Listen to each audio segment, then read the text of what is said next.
हमारी विदेश नीति उसी लाइन पे चल रही है जिस लाइन पे दुनिया चल रही है। Might is right.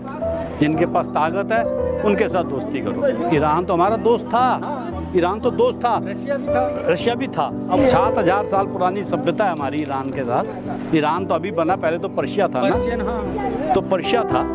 तो वहाँ के लोगों के और हमारे कल्चर तो 90% मिलते हैं। जब आपने बारूद ही बनाया पिछले 50 सालों में तो फटेगा भी क्या? बारूद ही फटेगा।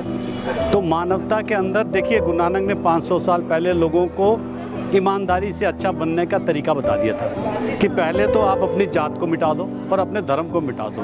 पहले क्या बनो? इंसान। मानस की जात सब है, एक है पहचान को। पूरी दुनिया जो है उनकी एक ही जात है। जब इस भावना में आप आओगे तो दूसरों से प्यार कर सकोगे। पर जब आप उसको बांट दोगे तो बांटने का तो कोई अंत ही नहीं है ना।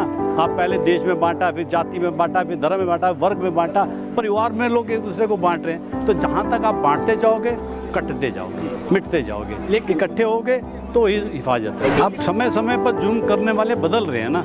एक समय में कोई जुल्म कर रहा है, एक समय में कोई कर रहा है। तो जब तक हमारे पास वो आँख नहीं है जब हम परख सकें कि ये मेरा दोस्त है पर जालिम है, मैं इसके साथ खड़ा नहीं होऊंगा, ये मेरा दुश्मन है पर इस पर जुल्म हो रहा है, मैं इसकी मदद करूंगा, ये भावना जब आएगी तब जाके आपको पता चलेगा कि आप लोगों के साथ अन्याय कर रहे हो कि न्याय कर रहे हो। तो आप अगर न्याय करना चाहते हो तो आपके लिए सब एक बराबर होने चाहिए। आपको मैं एक थोड़ा सा उदाहरण देता हूँ। 4 चीज़ें बनी हुई हैं इलीगल ग्राउंड पे। एक मस्जिद बनी है, एक मंदिर बना है, एक चर्च बना है, एक गुरुद्वारा बना है। मंदिर टूटता है, मैं कहता हूँ अच्छी बात है, सरकारी ज़मीन थी खाली होनी चाहिए।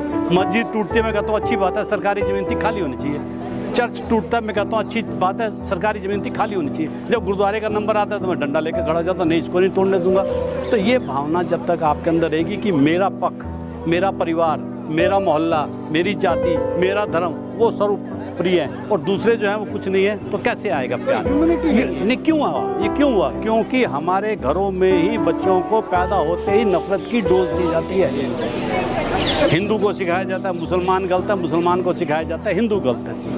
तो वो बड़े होकर कैसे उसको सही मान लेंगे जब बचपन से उसको वही सिखाया गया है। आज मैं सुन रहा था एक जगह एक मौलवी जी बच्चों को पढ़ा रहे थे कि दिवाली मनाने से तुम्हारा धर्म भ्रष्ट हो जाएगा, होली मनाने से तुम्हारा धर्म भ्रष्ट हो जाएगा। तो बच्चा क्या सीखेगा? और आज आपने देख लिया, एक छोटे बच्चे ने एक औरत के ऊपर में होली का रंग डाला तो एक आदमी का कत्ल हो गया। तो वो नफरत कहाँ तक जाके निकली? आप जब बीज डालते हो ना तो वो रत्ती भर का होता है, पर जब कांटे पैदा होते हैं तो वो फिर झाड़ बन जाते हैं। सरदार जी, ये हिंसा का माहौल एक धर्म विशेष तक नहीं है ना? नहीं, सब जगह मानवता के लिए है। मानवता में लोग दूसरों को बुरा प्रोजेक्ट करते हैं।